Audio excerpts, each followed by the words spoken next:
പുതിയ കാറ് ഇന്നത്തെ ഗിഫ്റ്റ് പറയില്ല, ഞാൻ റിവീൽ ചെയ്യരുതെന്ന് പറഞ്ഞിട്ടുണ്ട്. But I am so happy. I love gift. എനിക്കിപ്പോ കാറിന് ഒരു വീടും കൂടി ആരെങ്കിലും തരണേ പ്ലീസ്. എല്ലാം തരുവോടാ, തീർച്ചയായിട്ടും തരുമോ? തരും. ഇതാണ് ഗെയിമർ, ഇവ നല്ലൊരു ഗെയിമറാ അല്ലേ മോനെ? അയ്യോ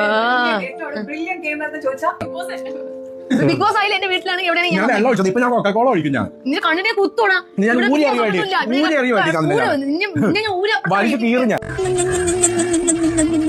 ഞാൻ ഈ ചെയ്യുമ്പോൾ നിങ്ങൾ നിങ്ങളുടെ വീട്ടിലിരുന്ന് ഇങ്ങനെ ചെയ്തിട്ട് അങ്ങോട്ടും ഇങ്ങോട്ടും നോക്കില്ല. അവിടെ വേറെ ആൾക്കാരെങ്ങനെ ഉണ്ടെങ്കിൽ അവരുടെ മോന്തലോട്ട് നോക്കിയില്ല എന്ന് പറയുമ്പോൾ അവർക്കറിയത്തില്ല നിങ്ങൾ ചെള്ള കുറയ്ക്കാൻ വേണ്ടി അല്ലെ ഈ തീർത്താഴ് കുറയ്ക്കാൻ വേണ്ടിയാണ് ചെയ്യുന്നതെന്ന്.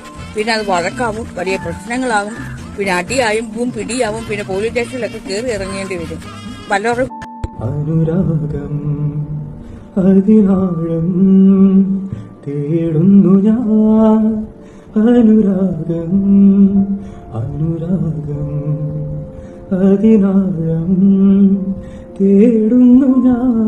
തിരയേ നൂറ് ജലകണങ്ങളതിലോ ഞാനൊരു കണം നോവുമീ സുഖാനുതമതിനേഴു വർണ്ണമോ.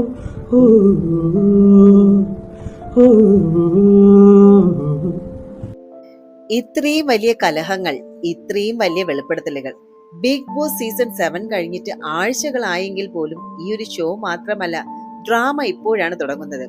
Anumol versus Big Boss, Nevin versus trending, Shaitya, Binny, Binsi എല്ലാവരും ഫുൾ മോഡൽ തന്നെ. അനുമോൾ PR ക്യൂനാണോ അതോ റിയൽ വിന്നർ ആണോ? ഇത് തന്നെയാണ് ഏകദേശം ഈ ഒരു ബിഗ് ബോസ് ഫിനാലെ കഴിഞ്ഞതിന് ശേഷം ചർച്ചാ വിഷയം എന്ന് പറയുന്നത്. സോഷ്യൽ മീഡിയയിൽ വലിയൊരു ക്വസ്റ്റ്യൻ തന്നെയാണ്, അനുമോൾ PR കൊണ്ട് ജയിച്ചോ? എന്നാൽ മറ്റൊരു വലിയ സത്യം പറയുന്നത് അവൾ കണ്ടന്റ് കൊടുത്താണ് PR കൊണ്ട് സിംഹാസനത്തിൽ ഇരിക്കാൻ പറ്റില്ല എന്നതാണ്. ഈ ചർച്ച എന്തായാലും ഇപ്പോഴും ചൂട് പിടിച്ച് കത്തുകയാണ്. ബിഗ് ബോസിൽ PR ഉണ്ടോ എന്ന് ചോദിച്ചാൽ PR ഉണ്ടാകാം, പക്ഷെ അതുകൊണ്ട് മാത്രം ജയം സാധ്യമല്ല. അതായത് എന്റെ അഭിപ്രായത്തിൽ പറയുകയാണെങ്കിൽ PR അസിസ്റ്റൻസ് ഏതൊരു മത്സരാർത്ഥിക്കും ലഭിക്കാം. പക്ഷെ ബിഗ് ബോസ് ഹൗസിനുള്ളിൽ 100 ദിവസത്തെ കണ്ടന്റ്, ആറ്റിറ്റ്യൂഡ്, ഓഡിയൻസ് കണക്ഷൻ ഇവയൊക്കെ ഇല്ലാതെ ജയം വരില്ല. അതുകൊണ്ട് PR കൊണ്ട് ജയിച്ചതെന്ന് മാത്രം പറയുന്നത് ശരിയാണോ എന്നതിൽ സംശയമുണ്ട്. ഇനി അനുമോൾ ഡിസർവിംഗ് ആണോ എന്ന് ചോദിച്ചാൽ അവൾ ഡിസർവിംഗ് ആണ്, പക്ഷെ ക്രിറ്റിസിസം നോർമൽ ആണ്. അനുമോൾ വിജയിയായത് ഡിസർവും ഡിബേറ്റും തന്നെയാണ്. ഏത് സീസൺ എടുത്താലും വിന്നറിനെ കുറിച്ച് പോസിറ്റീവും നെഗറ്റീവും ചർച്ചയുണ്ടാകും. അത് ഈ സീസണും ഉണ്ടാകുന്നത് വളരെ സാധാരണമാണ്. ഇനി ഈ ഒരു ബിഗ് ബോസ് സീസണിന്റെ ഷോ കഴിഞ്ഞിട്ടും സ്പോട്ട് ലൈറ്റിൽ ആരാണെന്ന് ചോദിച്ചാൽ നമ്മുടെ നെവിൻ തന്നെയാണ്. കംപ്ലീറ്റ്, അതായത് ഈ സീസണിലെ കംപ്ലീറ്റ് എന്റർടൈനർ ആണ് നെവിൻ. വഴക്കുണ്ടാക്കുമ്പോഴും ചിരിപ്പിക്കുമ്പോഴും പ്രേക്ഷകരെ പിടിച്ചു നിർത്തിയത് നെവിൻ തന്നെയാണ്. ഞാൻ കാര്യം പറയട്ടെ, നമ്മുടെ ആനയുടെ എഴുന്നള്ളിപ്പും കഴിഞ്ഞു, ആനപ്പാപ്പൻ വീട്ടിലിരുന്ന് ചോറ് കഴിച്ചു. എന്നിട്ട് നിങ്ങൾക്ക്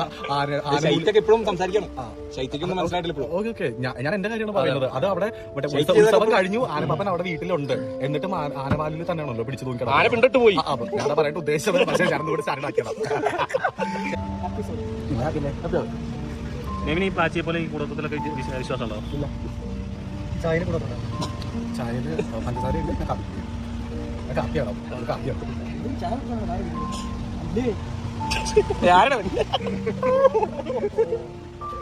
എടുത്തോട്ടെ, വണ്ടി എടുത്തോട്ടെ. എന്നാലും സന്തോഷം, നിങ്ങളെ പോലെ നല്ല നല്ല മീഡിയാസ് ഉള്ളതുകൊണ്ട്.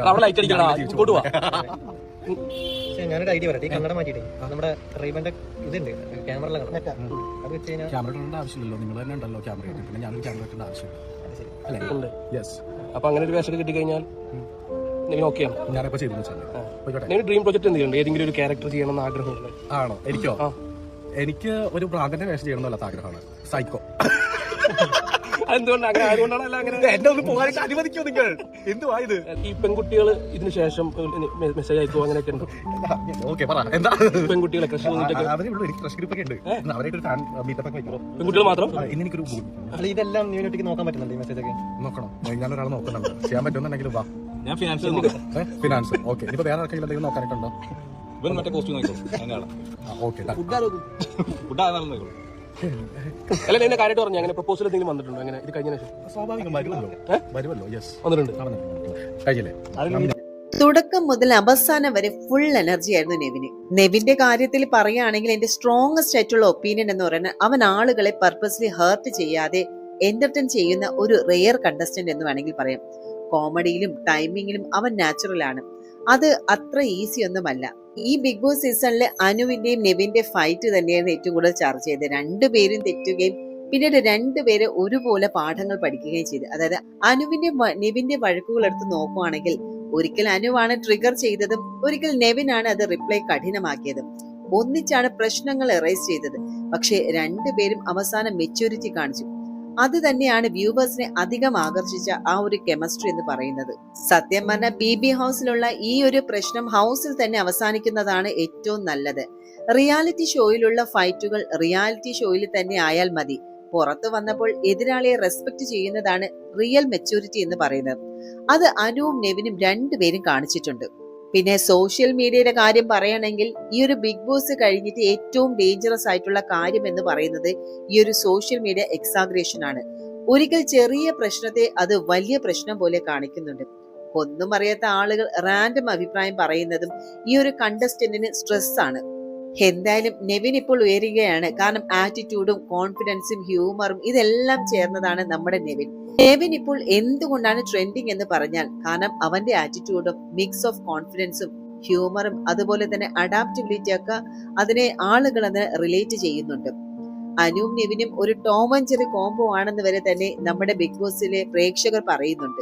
എന്റെ വ്യക്തിപരമായിട്ടുള്ള അഭിപ്രായം പറയുകയാണെങ്കിൽ ഈ സീസണിൽ ഏറ്റവും ഫണ്ണ് അതായത് അൺപ്രഡിക്റ്റബിൾ കോംബോ എന്ന് പറയുന്നത് അനുവും നെവിനും തന്നെയാണ്.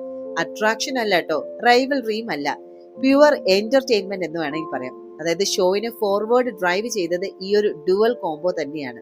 നമ്മൾ ഈ ഒരു കണ്ടസ്റ്റന്റിനെ ജഡ്ജ് ചെയ്യുമ്പോൾ നമ്മൾ ഓർക്കേണ്ടതെന്ന് വെച്ചാൽ ഈ ക്യാമറയ്ക്ക് മുൻപിലുള്ള 100 ദിവസം സ്ട്രെസ്സിലുള്ളവർ മിസ്റ്റേക്ക് ചെയ്യുക എന്ന് പറയുന്നത് നോർമലാണ്. ആ ഒരു പിഴവ് കണ്ടാൽ ട്രോൾ ചെയ്യാനും പാടില്ല. അവർക്ക് പേഴ്സണൽ ലൈഫ് ഉണ്ട്, ഫാമിലി ഉണ്ട്, പ്രഷറും ഉണ്ട്. എന്തായാലും സീസണും അവസാനിച്ചു, ഫിനാലയിലെ കപ്പും കിട്ടി. പക്ഷെ ഈ ഒരു വഴക്ക് അല്ലെങ്കിൽ ഇതിന്റെ ഒരു ചർച്ച എന്ന് പറഞ്ഞാൽ ഇപ്പോഴും തുടർന്നുകൊണ്ടിരിക്കുകയാണ്. ബിഗ് ബോസ് ഒരു ടൈറ്റിൽ അല്ല, അത് കണ്ടസ്റ്റന്റിന് ലൈഫ് സ്റ്റാർട്ട് ചെയ്യുന്ന ഒരു ഫസ്റ്റ് സ്റ്റെപ്പാണ്. അനുമോളും നെവിനും ശൈത്യ ബിന്നി എല്ലാവർക്കും പുറത്തു വരാനുള്ള ഒരു സ്പേസ് ഉണ്ട്. വളർച്ചയിലേക്ക് പോകുന്നവരെ സപ്പോർട്ട് ചെയ്യുക അല്ലെങ്കിൽ സൈലന്റ് ആക്കുക, അതാണ് വ്യൂവേഴ്സിന്റെ മെച്ചൂരിറ്റി എന്ന് പറയുന്നത്. ബിഗ് ബോസ് ഹൗസിന് പുറത്തിറങ്ങിയിട്ട് നെവിൻ പറഞ്ഞ ഒരേ ഒരു കാര്യം, എനിക്ക് ഏറ്റവും മിസ് ചെയ്യുന്നത് അനുമോളെയാണ്. അതുപോലെ തന്നെ സിനിമയിൽ നെവിന് ഓഫറുകളുമുണ്ട്. അത് വില്ലൻ വേഷമല്ല, സ്പെഷ്യൽ റോളുകൾ തന്നെയാണ്. അതുമാത്രമല്ല നെവിന് ഭ്രാന്തൻ വേഷം ചെയ്യാൻ ഭയങ്കര ആഗ്രഹമാണെന്ന് പുള്ളി പറയുന്നുണ്ട്.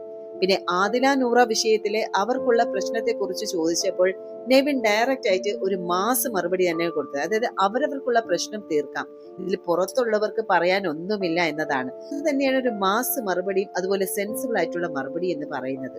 ബിഗ് ബോസിലെ ഏറ്റവും വലിയൊരു വഴിത്തിരിവ് എന്ന് പറയുന്നത് മണി ടാസ്ക് വീക്ക് തന്നെയാണ്. ക്രിയേറ്റിവിറ്റിയും ചിരിപ്പിക്കുന്ന സാന്നിധ്യം കൊണ്ട് മറ്റെല്ലാവരെയും മറികടന്ന് നെവിൻ ടോപ്പ് 5ലേക്ക് കടക്കുകയും ചെയ്തു.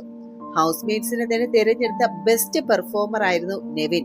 എന്തായാലും ബിഗ് ബോസ് 7 ഒഫീഷ്യലി ആയിട്ട് അവസാനിച്ചേക്കാം, പക്ഷെ റിയൽ ഗെയിം ഇപ്പോഴാണ് തുടങ്ങുന്നത്. ഹനുമോള്, നെവിൻ, ശൈത്യ ബിന്നി ദിവസവും പുതിയ ഡ്രാമ, പുതിയ വൈറൽ, പുതിയ കോൺട്രവേഴ്സീസ് എല്ലാം ടോപ്പ് സ്പീഡിൽ നിങ്ങളിലേക്ക് കൊണ്ടുവന്ന് കാണിക്കാം. ഇത് ജസ്റ്റ് എ ഗ്ലാൻസ്. ലൈക്ക് ചെയ്യാനും കമന്റിൽ നിങ്ങൾക്ക് ഇഷ്ടപ്പെട്ട BB7 മൊമെന്റ്സ് പറയാനും സബ്സ്ക്രൈബ് ചെയ്യാനും മറക്കരുത്. അപ്പൊ നമുക്ക് അടുത്തൊരു വീഡിയോയിൽ ഉടനെ തന്നെ കാണാം.